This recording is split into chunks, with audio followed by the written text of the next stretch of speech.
Let's consider how we perceive people. And based on our last video, I hope that you're expecting that we probably don't do it as nice and neatly and cleanly as we would like to do so. We don't see our perception of the world is not like a videotape. It's more like an abstract painting. Our perception is clouded and influenced by all sorts of things beyond just what we're seeing. We're going to be in this unit, we're talking about the role of context, but also things like expectations and our observations, first impressions, our previous experiences, our core narrative, are people good or bad? Our biases influence what we see. So we make attributions all the time. Why is this happening? So we might ask, why is Aurelia behaving like a dork? And we might draw a situational attribution. It's a crazy time of the semester, she's under pressure. Or we could draw a dispositional attribution, a personality attribution.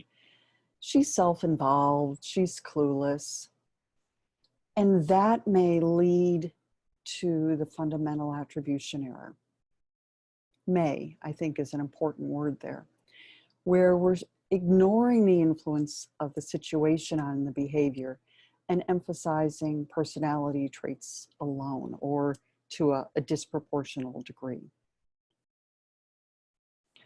So our attributions are sort of funny when the outcome is positive. We take credit for it, where for somebody else, we're more likely to attribute it to the circumstances. When the outcome is negative, we tend to say, I was really worried about my family, my roommate was bothering me, had this horrible headache. We're attributing it to the circumstances, where to somebody else, we attribute it to the personality. It's something about them, okay? And this right here, the personality, when it's somebody else and a negative outcome, we attribute it to personality, and that's fundamental attribution error. Fundamental attribution error has some consequences. When we make a situational attribution, we're thinking, oh, that driver's sick. And so I need to be very careful. I need to, really proceed cautiously. I'm going to keep a good space behind, stay away behind that person.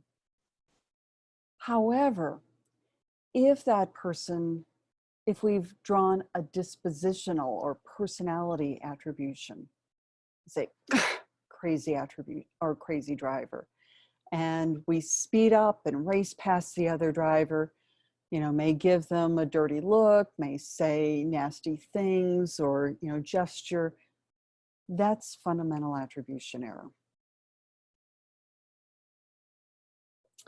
Now, what happens as we're drawing conclusions about other people is that our impression of another person leads to sort of gathering information that supports that and elicits other behavior that confirms that. And it becomes a self-confirming situation. So when we are with people who think that we're funny or smart or compassionate or empathic, we are much more likely to be that way. On the other hand, if we are around people who perceive us as being you know, stupid, ill-informed, rude, whatever, then that's what we do. And in fact, teachers, when given an initial impression of someone, will then, either positive or negative, and those initial impressions are given at random, they then go on and find exactly what they expected. Children who believe, or whose teachers believed that they were going to flower that year, in fact did. Ooh. And so that says, if we're a teacher, if we are a parent, if we are an aunt or a neighbor, we need to believe in the people around us.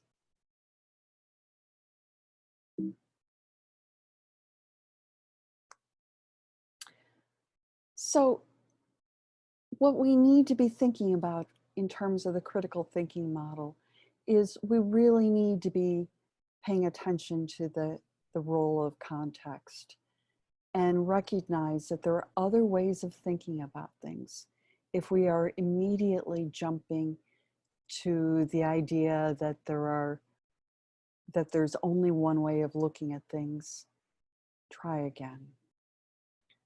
So in general, we may start here drawing a personal dispositional attribution.